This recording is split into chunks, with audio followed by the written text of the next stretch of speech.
राधे राधे। आज हम पढ़ेंगे भारत की प्रमुख नदियाँ और उनकी कुछ विशेषताएं। ठीक है, तो उनके विवरण कुछ इस प्रकार से हैं। जैसे कि भारत की सबसे प्रमुख नदियों में सबसे पहली नदी आती है हमारी गंगा। कौन सी नदी है? गंगा। गंगा भारत की सबसे पवित्र और लंबी नदी है। यह गोमुख हिमालय से निकलती है और बंगाल की खाड़ी में मिलती है। कहाँ से निकलती है? गंगा भारत की सबसे प्रमुख पवित्र नदियों में से सबसे लंबी नदी है। यह गोमुख हिमालय से निकलती है और बंगाल की खाड़ी में मिलती है। दूसरी नदी है हमारी यमुना। यमुना गंगा की एक सहायक नदी है। ठीक है, यमुना जब ऐसे निकलती निकलती है तो यहाँ से गंगा आती है, गंगा में दोनों जाके क्या मिल जाती हैं इस तरह से। ठीक है, यमुना गंगा की सहायक नदी है जो गंगोत्री से निकलती है और प्रयागराज में गंगा में जाके मिल जाती है। तो ये आपकी हमारी दूसरी नदी हो गई। तीसरी नदी है सरस्वती। सरस्वती प्राचीन नदी मानी जाती है जो अदृश्य हो चुकी है। इसका उल्लेख केवल वेदों में मिलता है। जैसे कि आप संगम पढ़ते हैं, संगम में तीनों नदियों का संगम है, तो वहाँ पे सरस्वती नदी भी है। पर वहाँ पे क्या होता है कि सरस्वती नदी विलुप्त हो चुकी है, लेकिन अभी भी उसका उल्लेख जो है वेदों में मिलता है, इसलिए उस नदी के बारे में भी हम लोग पढ़ते हैं। अगली नदी हमारी ब्रह्मपुत्र नदी। ब्रह्मपुत्र नदी तिब्बत से निकलती है। ब्रह्मपुत्र नदी तिब्बत से निकलती है और असम में होते हुए बांग्लादेश में जाती है। ये चिमोयोंगडुंग ग्लेशियर से निकलती है, अरुणाचल प्रदेश से अपने भारत में प्रवेश करती है। फिर उसके बाद ये असम से होते हुए कहाँ चली जाती है? बांग्लादेश में। अगली नदी है हमारी गोदावरी नदी। ये देखते हैं हम, गोदावरी नदी दक्षिण भारत की सबसे लंबी नदी है, जिसे दक्षिण की क्या बोला जाता है? गंगा बोला जाता है। अगली नदी है हमारी नर्मदा। नर्मदा मध्य प्रदेश की प्रमुख नदी है जो पश्चिम दिशा में बहती है और अरब सागर में मिलती है। अगली नदी हमारी ताप्ती। ताप्ती नदी भी पश्चिम की ओर बहने वाली नदी है जो महाराष्ट्र से निकलती है। इन नदियों को हम थोड़ा अगर हम मैप में देखना चाहें तो ये नदियाँ इस ओर बहती हैं। नर्मदा और ताप्ती नदियाँ अरब सागर की खाड़ी में अपना जल गिराती हैं। बाकी सारी नदियाँ जो है इधर बंगाल की खाड़ी पड़ती है, बंगाल की खाड़ी में अपना जल गिराती हैं। लेकिन जो नर्मदा और ताप्ती हैं, नर्मदा और ताप्ती नदियाँ हैं, ये अरब सागर की खाड़ी में अपना जल गिराती हैं। फिर अगली नदी है कृष्णा नदी।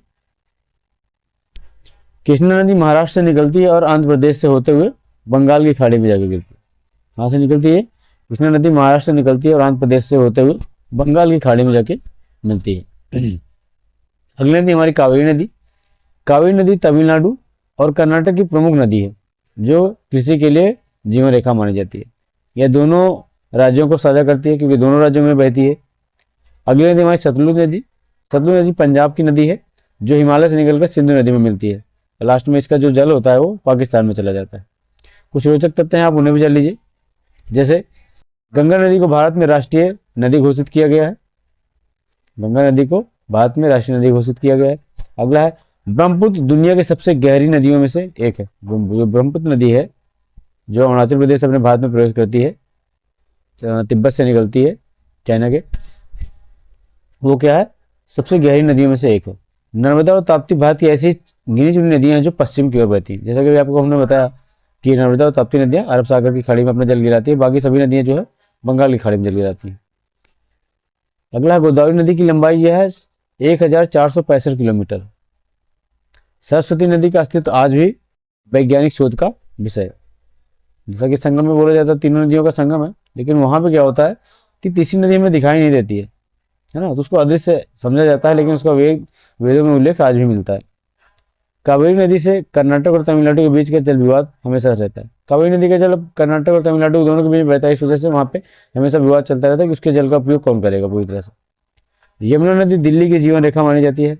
जैसा कि आपने देखा होगा बहुत ज़्यादा प्रदूषण है दिल्ली में, उस हिसाब से यमुना नदी में भी बहुत ज़्यादा प्रदूषण हो गया है, जिसे जीवन रेखा माना जाता है। अगर यहाँ का जल इसे न मिले तो पता नहीं क्या होगा दिल्ली का। अब कुछ प्रश्नोत्तर हैं जिनके आपको जवाब समझने हैं। गंगा नदी का उद्गम स्थल क्या है? इसको याद रखना है, गोमुख हिमालय। हिमालय में गोमुख ग्लेशियर है जहाँ से गंगा नदी निकलती है। अगला क्वेश्चन हमारा यमुना नदी। यमुना नदी गंगा से कहाँ मिलती है? तो ये प्रयागराज इलाहाबाद में मिलती है, जिसका पहले नाम इलाहाबाद था, प्रयागराज हो गया। अगली नदी हमारी गोदावरी को किस उपनाम से जाना जाता है? तो गोदावरी को दक्षिण की गंगा के नाम से जाना, जिस तरह से उत्तर भारत में गंगा नदी को जाना जाता है उसी तरह से दक्षिण भारत में दक्षिण की गंगा गोदावरी नदी को बोला जाता है। फिर अगला हमारा ब्रह्मपुत्र नदी। ब्रह्मपुत्र नदी भारत के किस राज्य से होकर बहती है? तो वो असम से। ठीक है, अरुणाचल प्रदेश से एंट्री मारती है अपने भारत में और फिर ये असम से होते हुए बहते हुए फिर गंगा नदी में मिल जाती है। गंगा नदी का जो दो भाग होता है, मेघना में जाके ये मिल जाती है। फिर नर्मदा नदी। नर्मदा नदी किस सागर में मिलती है? तो अरब सागर में। जैसे नर्मदा और ताप्ती को आपने बताया कि दोनों नदियाँ, नर्मदा और ताप्ती कहाँ जाती हैं? अरब सागर की खाड़ी में जाती हैं। अगला, सरस्वती नदी के बारे में क्या खास बात है? यह अदृश्य मानी जाती है और वेदों में वर्णित है। ये बात आपको अभी हमने बताई, ये अदृश्य मानी जाती है और क्या है? वेदों में मानी जाती है। अगला है ताप्ती नदी। ताप्ती नदी किस नदी में बहती है? मतलब किस दिशा में बहती है? तो ये भी किधर बहती है? पश्चिम दिशा में, क्योंकि सारी नदियाँ किधर बहती है? पूर्व की ओर। बाकी ये दोनों नदियाँ नर्मदा और ताप्ती क्या होती हैं? पश्चिम की ओर बहती है। अगला है कावेरी नदी किस राज्य में बहती है? तो कर्नाटक और तमिलनाडु में, जिन पे विवाद भी चल रहा होता है। अगला है सतलुज नदी किस नदी में मिलती है? तो सतलुज नदी किस में मिलती है? सिंधु नदी में। फिर कृष्णा नदी, कृष्णा नदी का प्रवाह किस सागर की ओर होता है? तो बंगाल की खाड़ी की ओर। ठीक है, धन्यवाद।